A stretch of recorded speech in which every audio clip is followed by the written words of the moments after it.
The chamber was silent, but tension clung to the air like static before a storm. Cameras zoomed in, capturing every twitch of expression, every tightening jaw.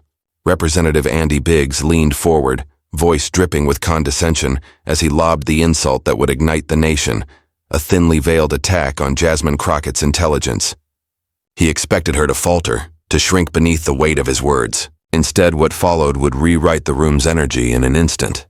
"Do you even understand what's at stake here?" Biggs sneered, eyebrows raised as if daring her to stumble. Gasps rippled through the audience, journalists' pens freezing mid-scribble. For a moment, all eyes shifted to Crockett. Would she bow her head, let the insult slide and preserve the decorum of the chamber? Or would she rise? Jasmine Crockett sat still, calm as stone, her eyes locked on him with unshakable clarity. No flinch, no crack in her composure, only silence, the kind that makes even the loudest voices tremble. And in that stillness, something remarkable began to take shape. The sense that the insult hurled at her had not wounded her, but had instead armed her with a power Andy Biggs could never have anticipated. Viewers at home leaned closer to their screens. Staffers in the gallery shifted in their seats, sensing the weight of what was about to unfold. It was no longer just a congressional exchange.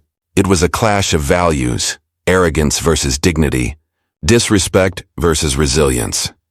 What happened next would not only silence the chamber but would ripple across social media, dominate headlines, and leave millions replaying her words over and over. Because when Jasmine Crockett finally opened her mouth to respond, she didn't just defend herself, she delivered a moment that would echo across the nation. The insult didn't exist in a vacuum. It was the spark to a powder keg years in the making. To understand why this moment mattered, you have to see the battlefield it unfolded on.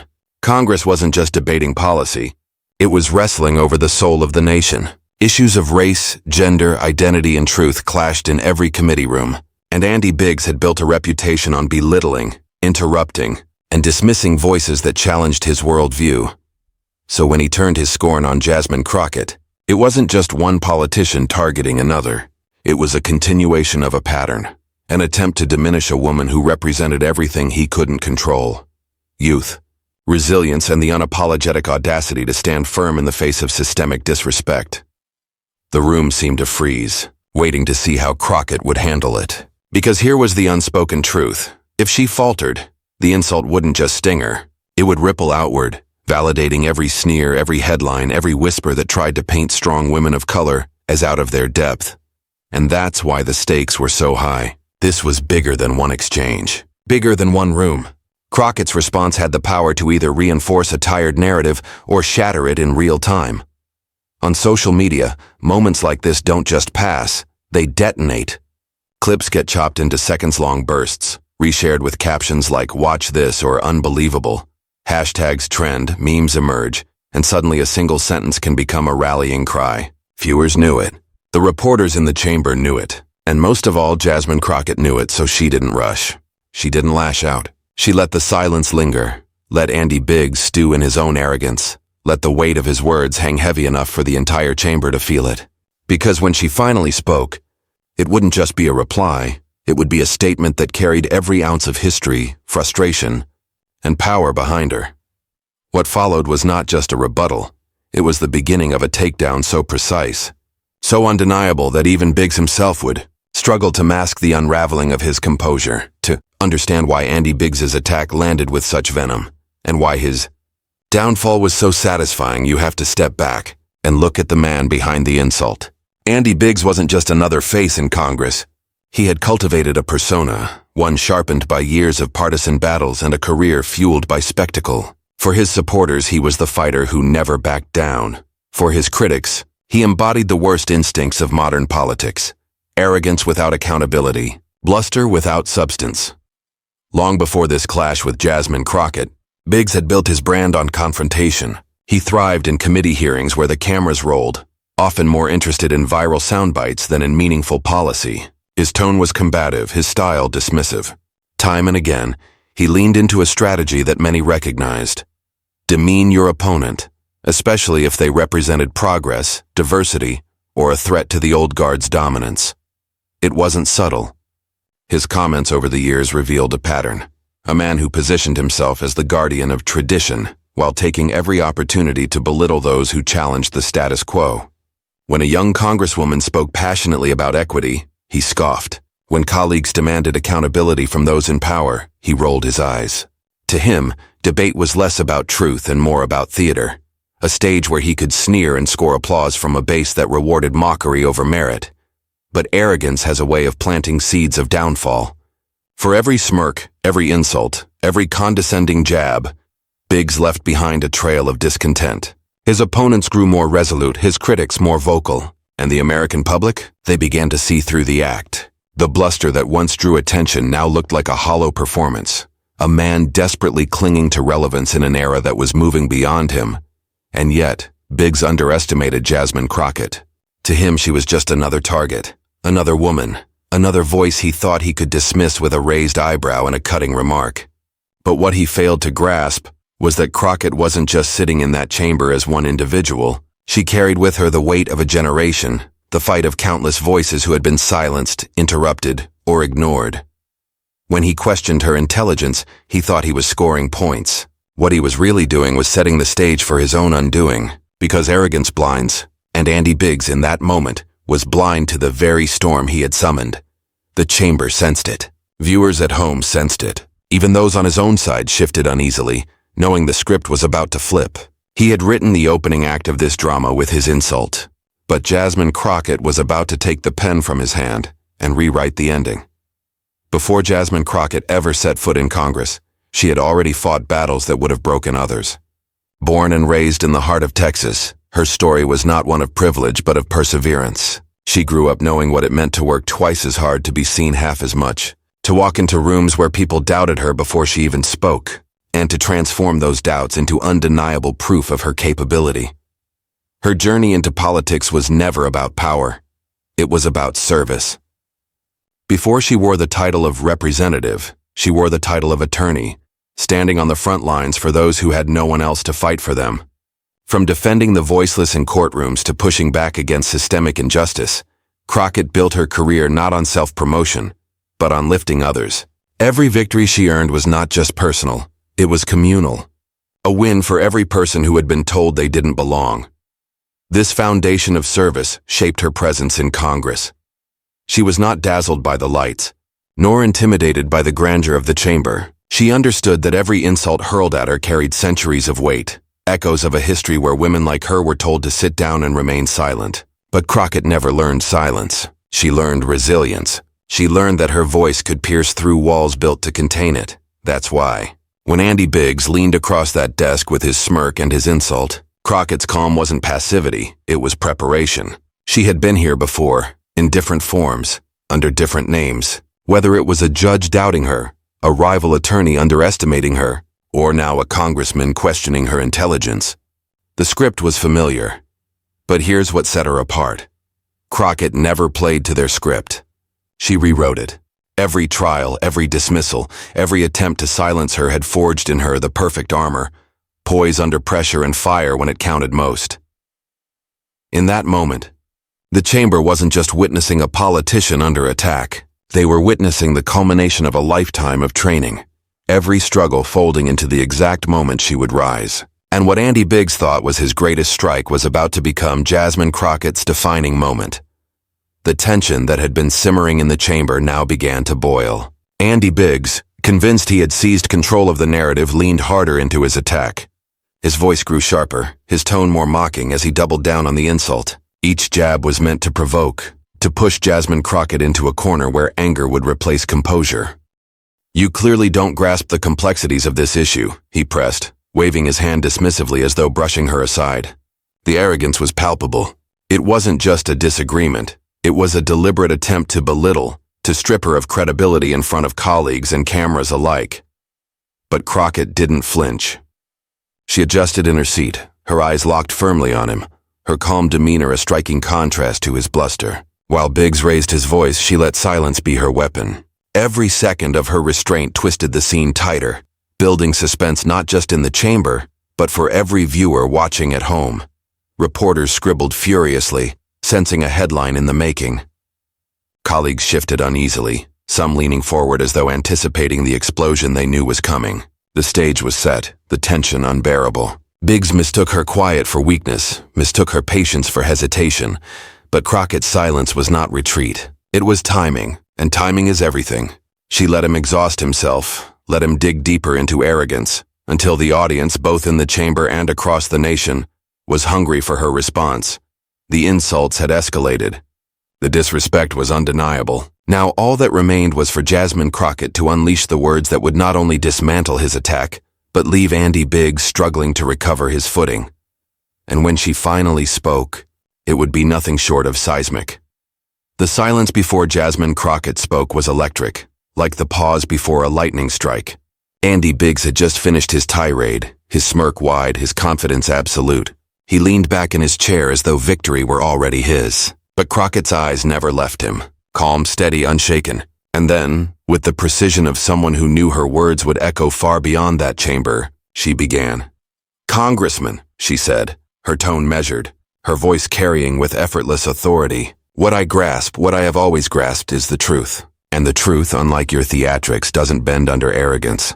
The room stiffened. Reporters froze, pens suspended in midair. For the first time, Andy Biggs blinked. Crockett leaned forward slightly, her composure as sharp as glass.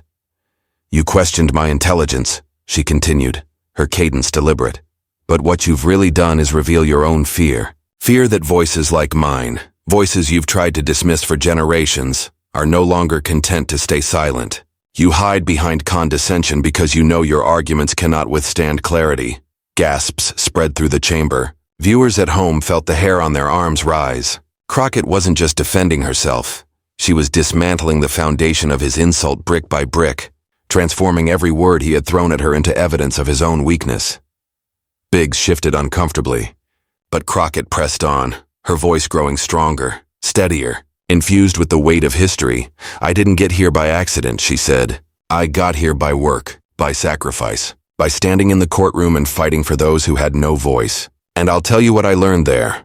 Intelligence isn't about how loudly you sneer or how confidently you belittle others. Intelligence is about clarity, integrity, and service to the people you swore to represent. On that measure, Congressman, I'll let the American people decide which of us is truly lacking." The chamber erupted in murmurs, some gasps turning into audible applause before being hushed. Cameras caught Biggs's jaw tighten, his hands fidgeting with the papers in front of him. His smirk was gone, and Crockett wasn't finished. Her closing words landed like a hammer blow. "You came here thinking you could question my intelligence," she said, her voice now carrying the rhythm of a crescendo. "But what you really did was give me the chance to show the nation that no insult, no dismissal, no arrogance will ever define me or silence me. And if you think otherwise, Congressman, I suggest you replay this moment and watch very carefully who actually looked unprepared." The room exploded. Not in chaos, but in awe. The silence that followed was heavier than the insult that started it all. Andy Biggs shifted in his seat, the air around him heavy with the weight of a battle he had already lost. And across the country, millions of viewers sat stunned. Phones lit up as clips were shared, captions written, hashtags born. Because in less than 2 minutes, Jasmine Crockett had turned an attack into an anthem. What happened next would send shockwaves far beyond the walls of that chamber. The moment Jasmine Crockett's words landed, the ripple effect began instantly. In the chamber, even those who usually aligned with Andy Biggs avoided his eyes, shifting uncomfortably in their seats as though they'd just witnessed something they couldn't unsee. The cameras caught it all, his forced half-smile, the papers shuffled nervously in his hands, the unmistakable look of a man who had just lost control of the stage. But outside those walls, the real storm was brewing. Within minutes, clips of Crockett's mic drop response hit Twitter, then Instagram, then TikTok. The caption was simple but devastating. She ended him. Hashtags lit up. Just Crockett clapback, just mic drop moment, just intelligence check. Each one carried her words into millions of feeds, transforming what could have been a forgettable committee exchange into a cultural flashpoint. On cable news, commentators scrambled to react. Some praised Crockett for her composure under fire, calling her response one of the sharpest political takedowns in recent memory. Others predictably tried to downplay it, insisting Biggs had raised valid points. But their denials couldn't compete with the raw footage flooding timelines. The people had already decided who won. Celebrities chimed in, retweeting the clip with fire emojis and declarations of support. Activists framed the moment as bigger than politics, proof that dignity and intelligence could cut through noise and arrogance. Even late-night hosts couldn't resist, replaying the exchange with added laughter tracks and calling Biggs's smirk the exact face you make right before you get destroyed on national television. But perhaps the most powerful reaction came from everyday viewers. Parents posted about showing the clip to their daughters. Teachers said they planned to play it in classrooms as an example of strength under pressure. It wasn't just politics anymore, it was personal. Andy Biggs had intended to humiliate her. Instead, he gave Jasmine Crockett a defining moment, one that left millions inspired, energized and unwilling to forget. And yet, the question lingered in the air. If one exchange could shake the chamber this much, what larger lesson could it teach the nation? In the aftermath of the clash, it became clear this was more than a viral moment. Jasmine Crockett's response had crystallized a truth that resonated far beyond the walls of Congress. Dignity will always outlast arrogance. What viewers witnessed was not just a takedown, it was a moral reminder, a living example of how intelligence, patience, and conviction can silence even the loudest voices of condescension. Her words became more than a rebuttal, they became a mirror. They forced Americans to confront a deeper question. What does true leadership look like? Is it found in the bluster of insults, the arrogance of those who mistake volume for wisdom? Or is it found in the calm strength of someone who, even when disrespected, rises with clarity and grace? Crockett's response underscored a universal lesson. Intelligence is not measured by who can shout the loudest or demean the fastest. It's measured by who can stand in the storm, unshaken, and speak truth with precision. That is what Americans saw in her. That is why her words carried so far. And yet the moment wasn't only about her. It was about every person who has ever been underestimated, dismissed, or told they weren't enough. For them, Crockett's clapback was more than entertainment. It was validation. It said you don't have to match arrogance with arrogance. You don't have to scream to be heard. Sometimes, the sharpest blade is composure, and the strongest strike is truth. By the end of the week, pundits would still debate the politics of it all. But ordinary people weren't debating. They were celebrating. Because what Jasmine Crockett had shown was not just how to win a congressional exchange, it was how to win with integrity. And that is the kind of victory that echoes far longer than an insult ever could. But the story didn't end there. For Crockett, this moment wasn't just a personal triumph. It was a call to something greater, a reminder that every clash, every insult, every battle in those chambers carries a message for the country watching. And as she left that chamber, one thing was certain. The message had landed. And so, what began as an insult meant to diminish Jasmine Crockett ended as a moment that defined her strength and exposed Andy Biggs's weakness. In a single exchange, we saw more than just politics. We saw the clash of two visions of leadership, one built on arrogance and cheap theatrics, the other on clarity, dignity, and truth. Her response wasn't rehearsed. It wasn't choreographed. It was instinct born of a lifetime of resilience, and that is why it landed so powerfully. People didn't just hear her words. They felt them. They saw themselves in her calm, in her refusal to bow, in her ability to turn an insult into inspiration. That's why this clip didn't just go viral. It became a cultural touchstone. But here's the question for all of us watching. What do we do with moments like this? Do we treat them as fleeting entertainment, or do we let them remind us of the values we want to see in our leaders and in ourselves? Because Crockett's stand was more than a political win. It was a blueprint for how to face disrespect, how to confront arrogance, and how to carry yourself with pride even in the face of attack. And that's why I'll leave you with this. If you believe in leaders who fight with truth instead of insults, who rise with dignity instead of arrogance, then this is your moment too. Share this story. Keep it alive. Because the more we amplify voices like Jasmine Crockett's, the louder the message becomes. That dignity will always outshine disrespect. This was Jasmine Crockett's moment.